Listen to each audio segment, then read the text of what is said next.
ஆக்கப்பூர்வமான நிகழ்வுகளை அலசி ஆராய் ஒரு களம்.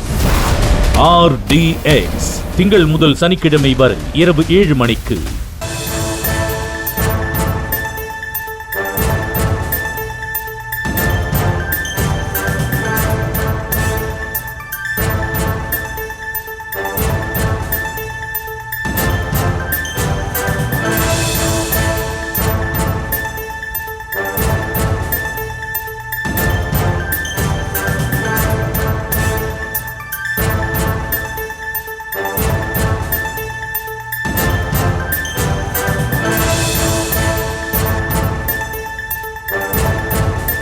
பிச்சைக்காரர்கள் போல் ஒட்டு போட்ட சட்டை போல் செல்வபெருந்தகை கட்சி மாறி வருவதாக EPS தனது பிரச்சாரத்தில் விமர்சித்திருந்த நிலையில் இதற்கு செல்வபெருந்தகை கண்டனம் தெரிவித்திருக்கிறார். விவரங்களோடு இணைகிறார் எமது செய்தியாளர் சுப்புராமன். சுப்புராமன், வணக்கம். விவரம்.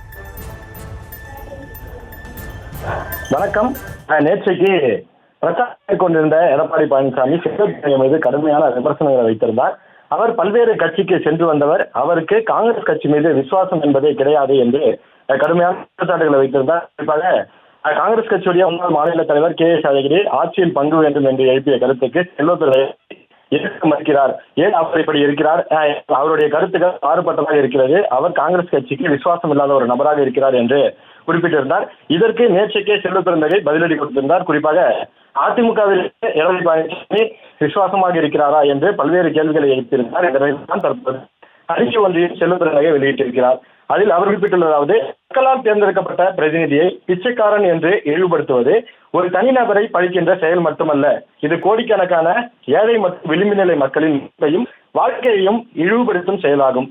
இத்தகைய விஷம கருத்து எவ்வளவு ஆழமாக அரசியலில் சமூக விரோத எண்ணங்கள் புரிந்துள்ளன என்பதையும் உண்மையான சிரமங்களை அறியாத செழிப்பின் அகந்தையையும் வெளிப்படுத்துகிறது. மக்களின் நம்பிக்கையை நாடுவது பிச்சை கேட்பது அல்ல, அது ஜனநாயகத்தின் அடித்தளம். MGR, ஜெயலலிதா ஆகிய தலைவர்களின் பாதையில் பயணித்து விளிம்பு நிலை மக்களின் வாக்குகளால் சட்டமன்றமாகவும் அமைச்சராகவும் இறுதியில் ஊர்ந்து சென்று முதல்வராகவும் ஆனீர்கள். ஆனால் இன்று மக்களின் வழிகளையும் வாழ்க்கை போராட்டங்களையும் பார்க்க முடியாத அளவுக்கு நீங்கள் தூரத்தில் நிற்கிறீர்கள். டெல்லியில் முகத்தை மூடிக்கொண்டு வேறொருவரின் சொகுசு காரில் சென்றீர்கள். அப்பொழுது உங்களுக்கு எப்படி நாட்டின் ஏழைகளின் எதிர்கொள்கின்ற துயரங்களுக்கும் நெருக்கடிகளும் தெரியும், புரியும். அதே என்னை பிச்சைக்காரன் ஒட்டு போட்ட சட்டை என்று அழைக்கும் போது என்னை மட்டுமல்ல, எளிமையான நிலையிலிருந்து வாழும் கோடிக்கணக்கான தமிழர்களின் மரியாதையும் மதிப்பும் இழிவுபடுத்துகிறீர்கள். நான் கிழிந்த துணி அணிந்திருந்தாலும் அந்த துணியில் இந்த நாட்டின் அடித்தட்டு மக்களின் கண்ணீர், கனவுகள், நம்பிக்கை உள்ளன.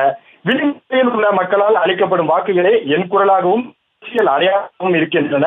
அவர்கள் சுயமரியாதைக்கும் அன்றாட வாழ்வுக்கும் போராட்டத்திற்கும் நான் கடமைப்பட்டவன். அந்த மரியாதையும் அந்த போராட்டமும் எவரின் அவமதிப்புக்கும் உரியவை அல்ல. அதே போல எடப்பாடி பழனிசாமியின் ஜனநாயக விரோத கருத்தை ஜனநாயகத்தின் மீது நம்பிக்கை கொண்டவர்கள் ஆதரிக்கிறார்களா என்ற ஒரு கேள்வியோடு இந்த அறிக்கையை அவர் வெளியிட்டிருக்கிறார். குறிப்பாக எதிர்க்கட்சித் தலைவர் எடப்பாடி பழனிசாமி பல்வேறு கேள்விக்கணைகளை எழுப்பியும் அதே போல செல்வபெருந்தகைக்கு எதிராக எடப்பாடி பழனிசாமி பேசிய கருத்துக்களை ஜனநாயகம் மீது நம்பிக்கை கொண்டவர்கள் ஆதரிக்கிறார்களா என்ற ஒரு கேள்வியோடு இந்த அறிக்கையை அவர் முடித்திருக்கிறார்.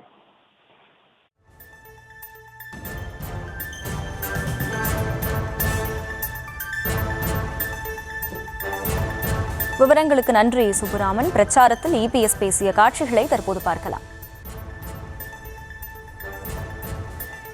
காங்கிரஸ் கட்சிக்கு தமிழ்நாட்டுடைய காங்கிரஸ் கட்சியுடைய மாநில தலைவரை திமுக நியமிக்குது.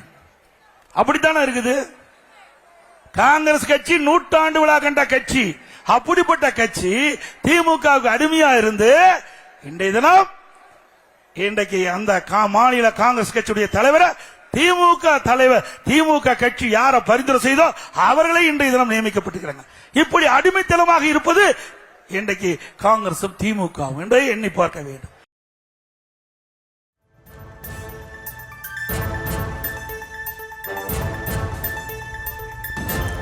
தனது பிரச்சாரத்தில் செல்வபெருந்தகையை EPS கடுமையாக விமர்சித்த நிலையில் அதற்கு செல்வபெருந்தகை தனது கண்டனத்தை தெரிவித்திருக்கிறார். அது பற்றிய அண்மை செய்தியை பார்த்தோம்.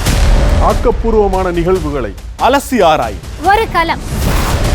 RDX திங்கள் முதல் சனிக்கிழமை வரை இரவு 7 மணிக்கு.